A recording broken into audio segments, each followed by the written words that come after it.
Going through divorce is tough enough on its own. Add in juggling summer schedules and keeping up with custody agreements, it can be even more challenging. We spoke with Robin Lalley, principal and managing attorney at Sodoma Law. She had some tips to make it a little easier on everyone.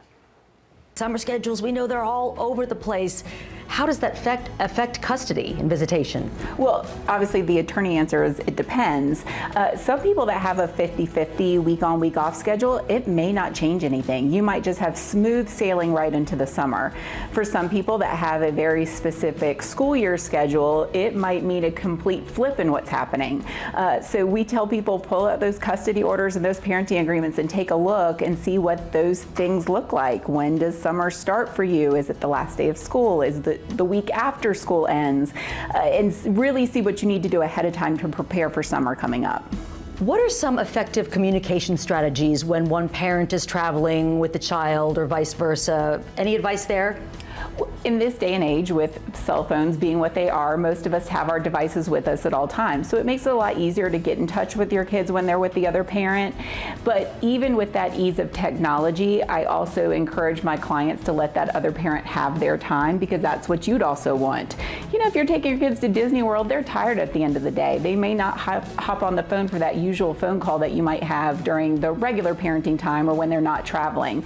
So I think having each other's contact information, having an expectation, but also being flexible in that expectation. I think that's great advice.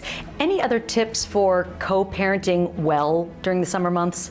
Communication, obviously. And I know that's hard when you have maybe a high conflict case, and so having those communication tools in place, like using our Family Wizard for communicating or calendar sharing, just thinking ahead of time, not waiting to the last minute, is a really just effective way to reduce conflict and to avoid those issues that may come up at the last minute. So if you're thinking ahead of time, looking at your custody order ahead of time, and communicating ahead of time, you're probably less likely to run into those issues. Can children choose which parent they want to live with, what camps they want to go to in the summer, things like that? Not generally, right?